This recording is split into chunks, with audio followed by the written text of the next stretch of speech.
Hey you guys, how's it going? It is KlaireeBerry and I'm here today to talk about Taurus. And we're going to look at Taurus general energy from the 11th through the 17th of October 2021.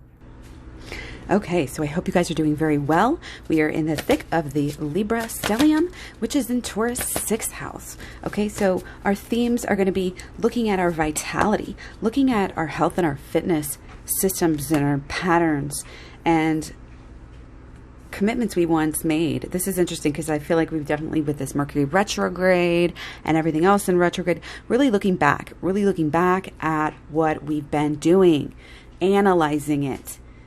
What have we been doing with our health, with our own health, with our pets' health? What are our, work habits? What are we really committed to?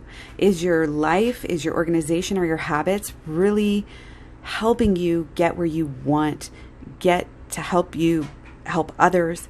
Definitely with the Libra stellium, in Libra, we're all thinking about how we can give, how we can, how we give, how we take. And this is kind of a lot of, it's almost like there's a commitment of self-love being tested. Did you make a commitment to self-love and you're not following through?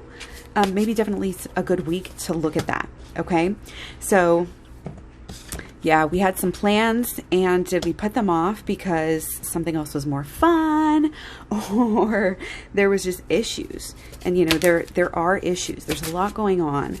I'm not going to lie. Okay. There's experiences that we're going through that are helping us to be able to help others in the future as well. So the more you give yourself the room to make the realizations, and give yourself the tools also. That's why you're here, guys. Pointing to the playlist very clearly. Also, all of the playlists, a holistic law of attraction playlist. The shadow work is really coming through prominently in these readings for this week, and that goes along with our Mercury retrograde. What did we decide before? What is not working for us? What are those frustrations? Those little frustrations are going to pop up, and those are going to help you refine this week. Help you refine your habits, refine possibly your goals, your ideas, what you're wanting to give back, what you're wanting to create. Okay, possibly in the home again, with the body, okay, with your habits. So that's kind of that overall energy. Now for Taurus, on like October 11th, you're in the moon is in the 8th house, okay, and 12th, and kind of the 13th too. It's in the Capricorn. So it's in the 8th house though. So this really is looking at, okay, there's like some attachment, possibly like intimacy issues. This is getting really, really deep all of a sudden here. And there may be, this kind of has the possibility for like drama, like in the, like the mystery, like almost like a daytime soap. Like things are happening.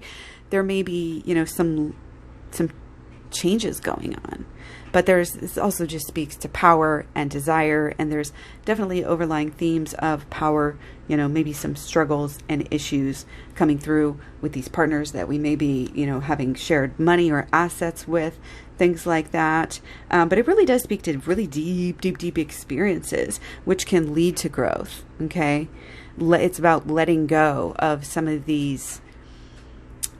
It's almost like letting go of the hopelessness, letting go of the attitude and always having to be right, or, always having to speak over people, like that sort of thing. We can really use this time to get over some of the things that we've been attached to, whether it's, again, could be making a much healthier choices, letting go of some addiction type of stuff.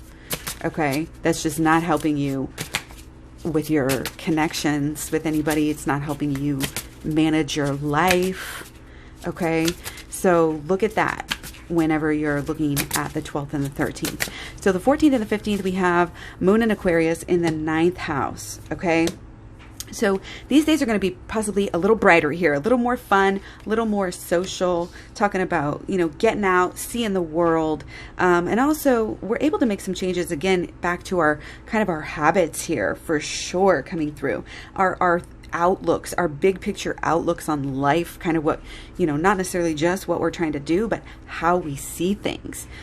Able to definitely make a lot of new changes to these systems, changes again to this health program, to this habits that we do, that we, the habits surrounding work, before and after work,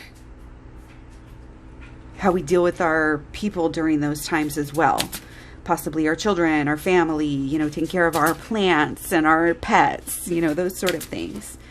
But also getting out into the world. Again, the learning is helping us change our lives. Okay, we're getting expertise in something here. Okay. And we're also making sure that the way that we really are acting, treating others, the way that we spend our money, our habits in life are being supportive of others. You're not make sure, it's like check yourself and make sure that you're not stepping on any toes or, accidentally doing things that can offend people or anything like that. Okay? Just a little tidbit there. So on the 16th and the 17th, the moon is in Pisces in our 10th house. And for the 10th house, this is looking more at, again, this social standing and where we're just going to be more concerned. We're going to be more focused, on how we've been coming across in our relationships. We're going to need to. Okay, any feelings that we have, again, look into the shadow work. If you're annoyed with somebody, if you're sad because of somebody, if somebody's letting you down, flip that switch and just go over to the shadow work playlist and learn very quickly and easily. I got tons of videos on it. Explain it, up and down and all around, and how it, you can take it deeper into a pathway of inner child healing. So be sure to check that out. I do have an inner child healing playlist as well. But yeah, it's like almost like a recreation of our idea, of who we are, how we're relating to people, how we're giving, how we're receiving, and what we want to do. And again, how we want to see things. It's almost like deciding, hey, cheer up, what you have, we can still salvage something here. There's still some love there. There may be a turning point in a relationship during this time, or an emotional realization of, it's coming through as like, oh, possible, like, oops, I really did something big that I didn't realize how big it was, but learning from the mistakes in the past, anything that we might feel guilty about, is going to be the first step. Okay, because some habits have got to change here before we can fully move on to create something new. There's a little bit of stuck in the past energy. And again, this kind of commitment to being who we say we are, being who we think we are to others. And shadow work helps us with that. It's so important. And again, these are kind of this is time to tweak and change, some of the plans, some of the ways that we want it to be open to those little changes, and the perfecting, again, perfecting the daily routine, perfecting the habits, getting your life straight before trying to create something, so we don't do the same cycles over and over. Okay. So again, check out the playlist. Much love, many blessings. Take care. Thanks for likes, shares, subscribes, comments, etc. I'll talk to you guys soon. Bye.